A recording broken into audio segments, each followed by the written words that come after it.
Good morning student, welcome to the online classes.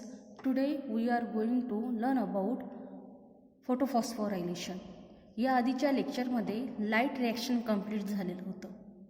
Light reaction means light dependent reaction and light reaction take place in grana which is occur in grana of chloroplast. It is the first phase of photosynthesis and in light reaction it involve absorption of light by photosynthetic pigment and it conversion into chemical energy in the form of ATP. कोणत्या फॉर्ममध्ये energy store केली जाते? ATP फॉर्ममध्ये. आज आपल्याला फोटोफॉस्फोरायलेशन बघायचं आहे. याचं डेफिनेशन लक्षात ठेवायचं. Formation of ATP from ADP and IP using solar energy in presence of chlorophyll A is called photophosphorylation. यामध्ये काय होते? एनर्जी रिच ATP मॉलिक्यूल तयार होत असतो. The process in which energy rich ATP molecule synthesize using solar energy. यामध्ये ADP stand for adenosine diphosphate, IP means inorganic phosphate and ATP means adenosine triphosphate. There are two types of photophosphorylation. First, cyclic photophosphorylation and second, non-cyclic photophosphorylation. आज आपल्याला cyclic फोटोफॉस्फोरायलेशन बघायचं आहे. यामध्ये cyclic word आलेला आहे. याचंच meaning असं होते की flow of electron is in cyclic manner. यामध्ये इलेक्ट्रॉन कसं फ्लो होते? Cyclic manner. Cyclic photophosphorylation is a kind of photophosphorylation in which electron expel from reaction centre return back to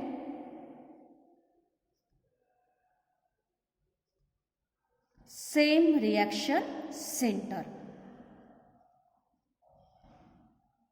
काय म्हटलं?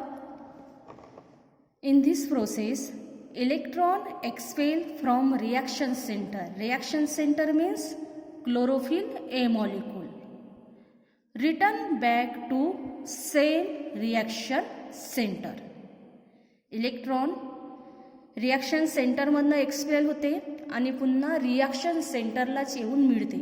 म्हणजे यामध्ये जे फ्लो ऑफ इलेक्ट्रॉन कशा प्रकारे फ्लो होते? सायकलिक मॅनरने फ्लो होते. एक प्रकारे सायकल यामध्ये तयार होत असते.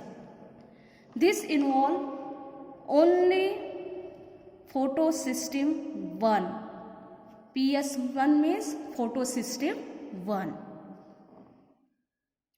यामध्ये फोटोलायसिस ऑफ वॉटर.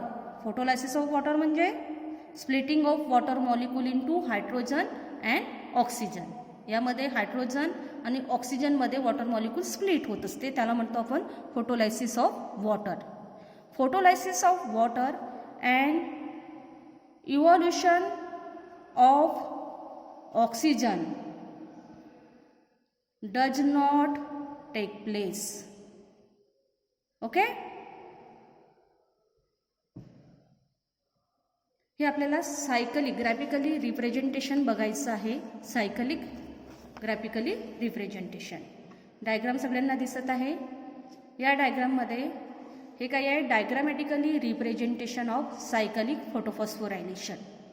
यामध्ये लक्षात ठेवायचं ॲसेसरी पिगमेंट्स असतात आणि रिॲक्शन सेंटर असते. Accessory pigment and reaction centre together for photosystem. हे आधीच्या लेक्चरमध्ये झालेलं आहे. Pigment in photosystem 1 absorb energy of different wavelength of light and which is funnel to reaction centre P700.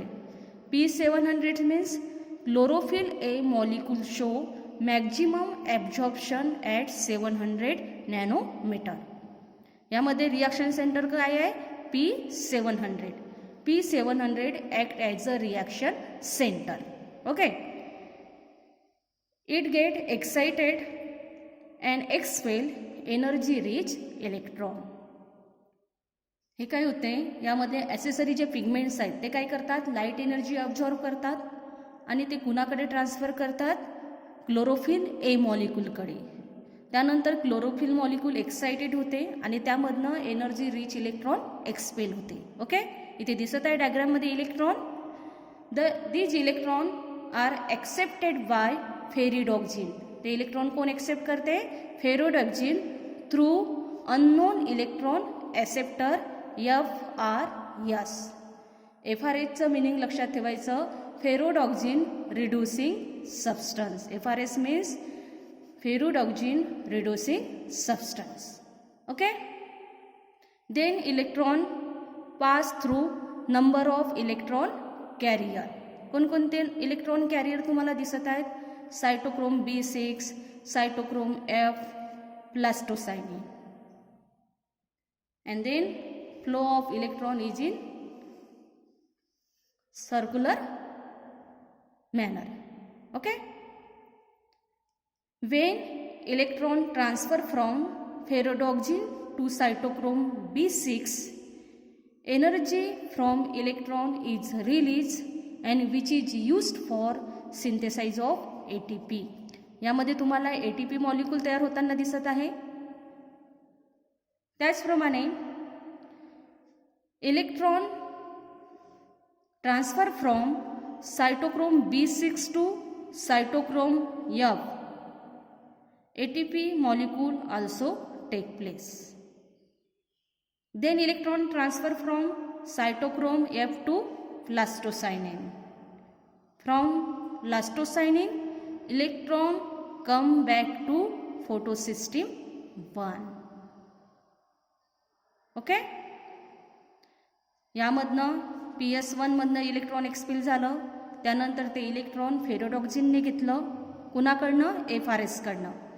FRS काय आहे, फेरिडॉक्झिन रिड्युसिंग सबस्टन्स आहे, unknown electron acceptor आहे. आणि फेरिडॉक्झिन काय आहे, आयरन कंटेनिंग रेड प्रोटीन. फेरिडॉक्झिनकडून इलेक्ट्रॉन कुणाकडे गेलं, सायटोक्रोम B6, त्यानंतर सायटोक्रोम F, त्यानंतर प्लास्टोसायनिन आणि सगळ्यात शेवटी कुठे रिटर्न बॅक आलं, फोटोसिस्टीम 1. आता याचे आपल्याला सिग्निफिकन्स बघायचे आहेत, सायकलिक फोटोफॉस्फोरायलेशनचे सिग्निफिकन्स. यामध्ये मेन सिग्निफिकन्स तुम्हाला काय दिसून येत आहे, ATP मॉलिक्यूल प्रोड्यूस. ओके, यामध्ये ATP मॉलिक्यूलचं फॉर्मेशन झालेलं आहे.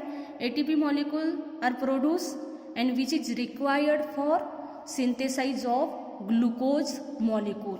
आपल्याला ग्लुकोज मॉलिक्यूल तयार करायचं आहे आणि ग्लुकोज मॉलिक्यूल कुठे तयार होणार आहे, डार्क रिॲक्शनमध्ये. हे ग्लुकोज मॉलिक्यूल तयार करण्याकरिता आपल्याला कशाची गरज पडणार आहे, ATP. तर यामध्ये काय झालं, production of ATP and which is required for synthesise of glucose. Okay, लक्षात आलं. थँक्यू.